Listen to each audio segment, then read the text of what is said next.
आखिरकार झारखंड के पूर्व मुख्यमंत्री चंपई सोरेन ने दिल्ली में भाजपा के वरिष्ठ नेता और केंद्रीय गृह मंत्री अमित शाह से मुलाकात कर ली है। अब अमित शाह से चंपई सोरेन की मुलाकात के बाद ये तय हो गया है कि चंपई सोरेन जो है वो भाजपा में शामिल होंगे। जैसे ही चंपई सोरेन ने दिल्ली में हेमंत विश्व शर्मा के नेतृत्व में गृह मंत्री अमित शाह से मुलाकात की, उसके बाद से ही लगातार कहीं न कहीं झारखंड के कुछ क्षेत्रों में चंपई सोरेन के खिलाफ नाराज़गी भी देखी जा रही है। लोग अब ये भी कहने लगे हैं कि अगर हेमंत सोरेन उन्हें मुख्यमंत्री नहीं बनाते तो आज इतनी हिम्मत नहीं होती चंपई सोरेन की कि वो पार्टी से बगावत करते और भाजपा में शामिल होने का कभी सोचते भी।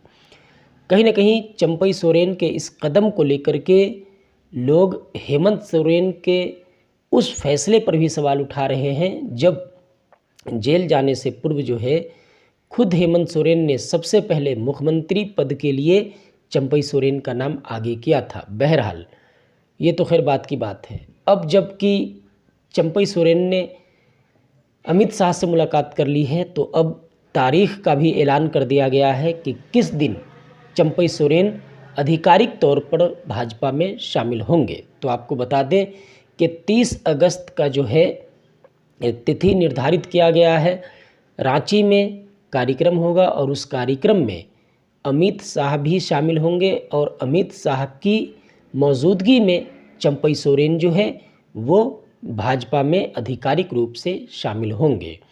जो सूचना मिल रही है उसके अनुसार चंपई सोरेन के साथ कुछ पूर्व विधायक और वर्तमान समय के 2 विधायक भी जो है भाजपा में शामिल हो सकते हैं। ऐसा जो राजनीति पार्टियों से जुड़े हुए जो सूत्र हैं वो बता रहे हैं। उनका कहना है कि चंपई सोरेन के संपर्क में 2 विधायक और हैं जो कि 30 अगस्त को रांची में जो कार्यक्रम होगा उस कार्यक्रम में अमित शाह की मौजूदगी में चंपई सोरेन के साथ में भाजपा में शामिल होंगे। अब सबसे बड़ा सवाल यहाँ पे ये है कि आखिर कौन है वो 2 विधायक जो चंपई सोरेन के साथ में भाजपा में 30 अगस्त को शामिल होंगे। बहरहाल ये तो 30 अगस्त को क्लियर हो जाएगा कि वो कौन विधायक है या फिर चंपई सोरेन अकेले पार्टी में शामिल होते हैं।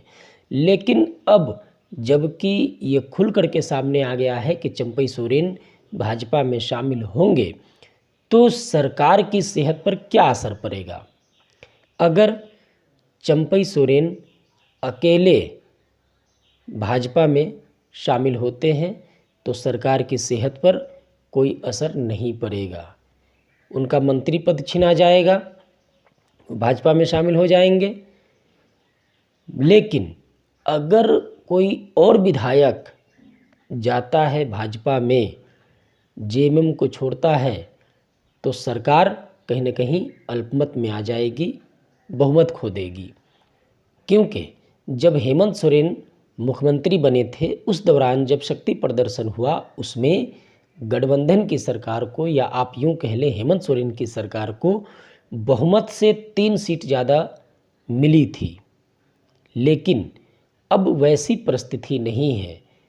कहीं न कहीं चंपई सोरेन की बगावत के बाद जो है चंपई सोरेन अकेले डैमेज देने वाले नहीं हैं हेमंत सोरेन को। अपने साथ में जो खबरें आ रही है कि 2 विधायक और शामिल होंगे भाजपा में, तो कहीं न कहीं उसको भी जो है चंपई सोरेन ने तैयार कर लिया है कि वो विधायक कौन होंगे जो भाजपा में अगर शामिल नहीं होंगे तो हेमंत सोरेन की सरकार को अपना समर्थन नहीं देंगे।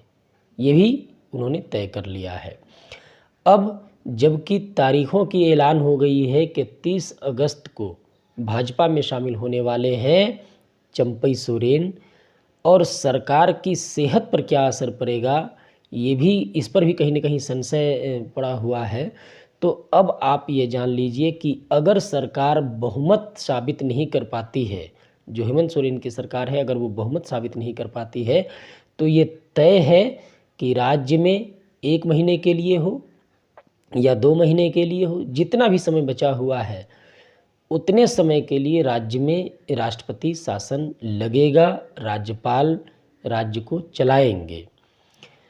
अब ऐसे में हेमंत सोरेन के पास क्या विकल्प बनता है?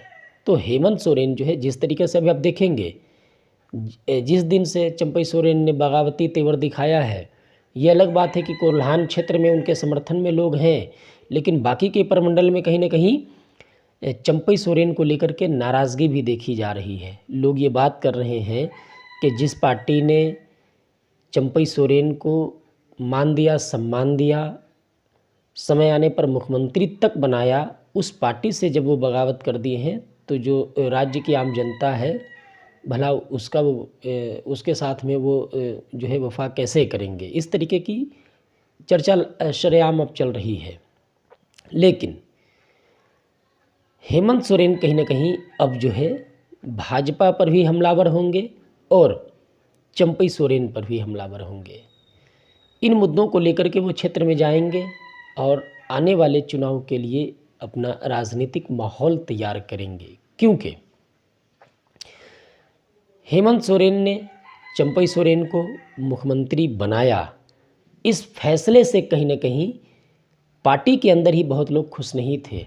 ये कहा भी जा रहा था, जब वो जेल जा रहे थे, आलमगीर आलम उस वक्त जो है जेल में नहीं थे, ईडी की कार्रवाई उन पर नहीं हुई थी।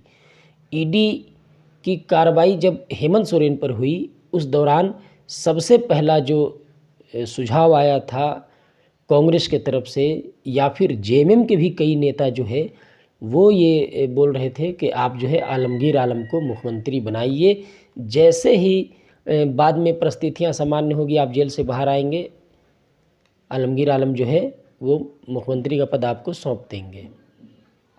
लेकिन हेमंत सोरेन ने कहीं ना कहीं वहाँ जो है मुख्यमंत्री बनाने के निर्णय में अपने परिवार का ध्यान रखा, चंपई सोरेन का ध्यान रखा, और यही कारण है कि आलमगीर आलम को मुख्यमंत्री नहीं बना करके चंपई सोरेन को उन्होंने मुख्यमंत्री बनाया, कि ताकि लोग जो है, राज्य की जनता जो है, जो उनके समर्थक हैं, जो आदिवासी समाज से जुड़े लोग हैं, वो ये न कहे कि हेमंत सोरेन ने अपने पार्टी के वरिष्ठ नेता चंपई सोरेन को मुख्यमंत्री नहीं बनाया और कांग्रेस को जो है मुख्यमंत्री का पद दे दिया।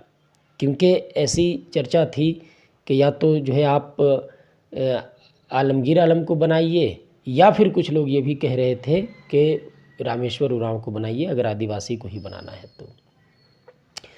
इन सब से अलग एक सुर में खुद हेमंत सोरेन ने यह तय किया कि चंपई सोरेन राज्य के मुख्यमंत्री बनेंगे। लेकिन अब उसी चंपई सोरेन ने कहीं ना कहीं बगावती तेवर दिखा करके हेमंत सोरेन को और हेमंत सोरेन की सरकार को संकट में डाल दिया है। हालांकि भाजपा में क्या भविष्य होगा चंपई सोरेन का, ये तो आने वाला वक्त ही तय करेगा। लेकिन फिलहाल तो यही स्थिति और परिस्थिति है कि चंपई सोरेन ने कहीं ना कहीं गठबंधन की सरकार हेमंत सोरेन की टेंशन बढ़ा दी है। आज के इस वीडियो में इतना ही, हम मिलेंगे अगली वीडियो में। तब तक के लिए जोहार, जय हिंद, जय झारखंड।